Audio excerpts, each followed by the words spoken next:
Улаанборхон өвчний улмаас дахин нэг хүүхэд эндэж нас барсан хүний тоо 7 болж нэмэгдлээ. Харин халдварын тоо 8000 гаруйд хүрч бүх аймагт тохиолдол бүртгэгдээд байгаа юм байна. Халдвар товлолт вакцины насан туршаагүй бага сартай хүүхдэд илүү хүнд нөлөөлж байгаа нь хамгийн эрсдэлтэй байгаа юм. Иймээс 6-8 сартай хүүхдүүдэд Улаанборхны вакцин хийж байгаа юм байна.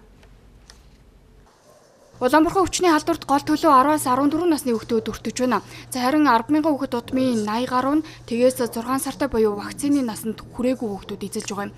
Толгой вакцины нь Улаанборхон, Улаанууд, Гахан хавдар гэсэн 3 өвчнөөс сэргийлсэн нэг вакцин хийдэг бол 6-аас 8 сартай хүүхдүүд дангаараа Улаанборхны вакцин хийлгэхээр ялгаатай байна. Халдвар өвчин судлалын үндэсний төвийн сэхэнээр 100 хүүхэд дамжигдсан байна. Тэгэхээр хүндрэл бол энэ бага насны хүүхдүүд байна.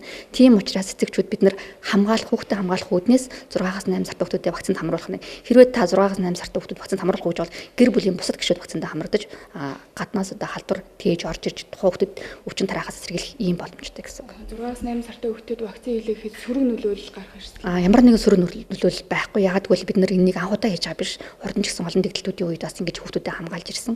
За дээрэс нь бусад товлын вакцинтай адилхан хэсэг газрын уруул бага хэмжээний халуурах, бие ар заах, эдгээр шинжтэлүүд бол илэрнэ. Гэхдээ 2-3 хоногийн хугацаанд ямар нэг эмчилгээ шаардлагагүйгээр зүгээр алдна гэсэн. 2015-16 онд бол ерөн өвчлөлийн тоо бол нэлээдгүй их тархсан.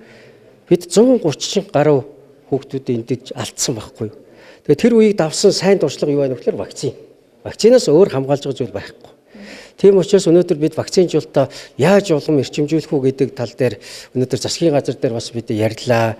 За эндээс бас нөөц хөрөнгөөс санхүүжилт гаргаж вакцинжуулалтыг эрчимжүүлэх ийм шаардлагатай байна. Би бас одоо эцэг эхчүүдэд зориуд анхааруулж хэлэх гээд байгаа. Зарим нэг одоо анти вакцин яаддаг усуд шинжлэх ухаанаар нотлогдсон зүйлийг үгүй гэж хэлж хагаад эндж байгаа хүүхдүүдийн амь насыг хариуцах уу та нар? Вакцины тололт насанд хүрээгүй бага насны хүүхэдтэй гэр бүлийн бусад гишүүд вакциндаа хамрагдах нь нэн чухал байна. Тэгээс 8 сартай хүүхэдтэй олоо өгөхөөр сайтар холлож, агаарт сайн гарч тархлааг нь дэмжихийг зөвлөж байгаа юм. За учир нь зуны дэлгэр цагт найр наадам гээд олон хүн бөөгнөрөх нөхцөл их үүсдэг тул үүнээс өмнө халдвар өвчин судлалын үндэсний төвийн 24 цагаар ажиллаж байгаа хүлээн авах дээр очиж вакциндаа хамрагдахыг уриалж байлаа.